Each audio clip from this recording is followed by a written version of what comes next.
गली में जिसके नाग सर पे गंगे का निवास, जो नाथों का है नाथ भोलेनाथ जी। करता पापों का विनाश कैलाश पे निवास, डमरू वाला वो सन्यास भोलेनाथ जी।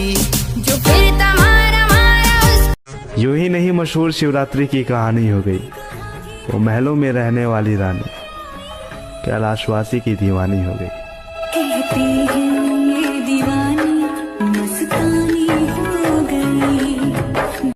तुम याद नहीं करते और हम बुला नहीं सकते, तुम हंसा नहीं सकते हम रुला नहीं सकते। इतनी खूबसूरत मोहब्बत है हमारी कि तुम जान नहीं सकते और हम बता नहीं सकते। वाह!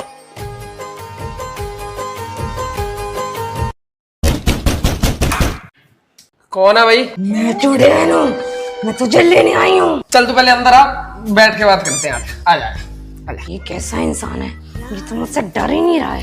हाँ तो हाँ जी चुड़ैल जी, क्या बताना चाहती हैं? एक बात बताओ, मैं 1 साल से चुड़ैल हूँ, तुम मुझसे डरे क्यों नहीं? चुड़ैल जी आप तो 1 साल से चुड़ैल हो, पर मैं तो पिछले 5 सालों से एक चुड़ैल के साथ रह रहा हूँ। ये मार्केट में मेरा कौन सा नया कंपटीशन आ गया? सैंपल दिखाऊं? अजी सुनती हो? क्या है? जरा पानी तो पिला दो। भगवान ने हाथ पैर दिए है ना, अपने आप पी लो जाके और मेरे लिए भी लेके आना। देखा क्या हाल करके रखा हुआ है मेरा।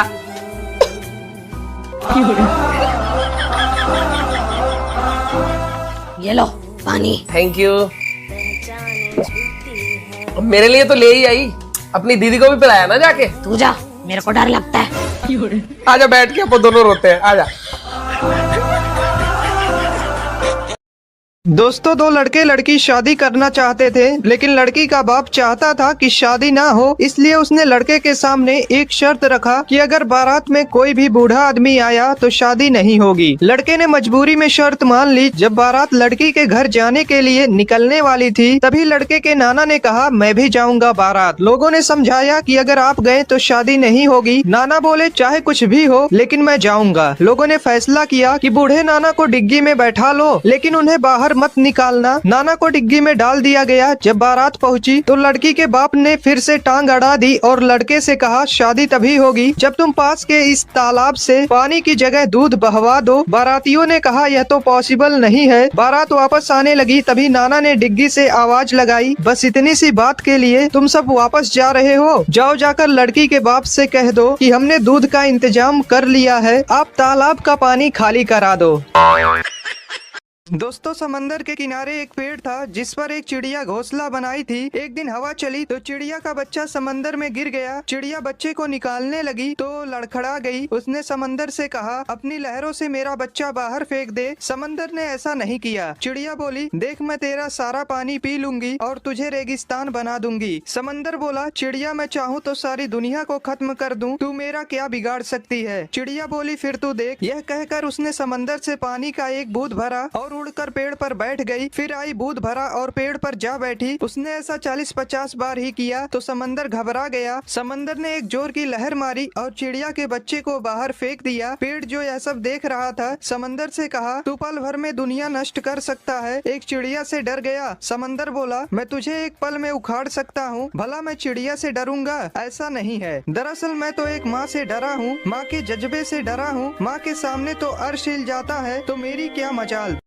आँख में गजरा, बाल में गजरा, बिंदिया जो लगाई रे, देख के मेरी मस्त जवानी चंदा भी शर्माए। मेरी चूनर उड़ उड़ जाए, मेरी चूनर उड़ उड़ जाए। चले जब ये पुरवाई बजरी दिल में शहनाई, तू ही मेरे सपनों का वो सजना। गुप्ता जी के पड़ोस में सत्यनारायण कथा की आरती हो रही थी। आरती की थाली गुप्ता जी के सामने आने पर गुप्ता जी ने अपनी जेब में से छांट कर एक कटा फटा 10 रुपए का नोट कोई देखे नहीं ऐसे डाल दिया। आरती के समय वहाँ पर काफी लोग थे। गुप्ता जी के कंधे पर ठीक पीछे वाली आंटी ने थपकी मारकर गुप्ता जी की ओर 2000 रुपए का नोट बढ़ाया। गुप्ता जी ने उनसे नोट लेकर आरती की थाली में डाल दिया। गुप्ता जी को अपने 10 रुपए डालने पर थोड़ी लज्जा भी आई। बाहर निकलते समय गुप्ता जी ने उन आंटी को श्रद्धा पूर्वक नमस्कार किया। तब आंटी ने गुप्ता जी को बताया कि 10 का नोट निकालते समय आपका 2000 रुपए का नोट जेब से गिरा था, वो ही आपको वापस किया था। गुप्ता जी वहीं बेहोश हो गए।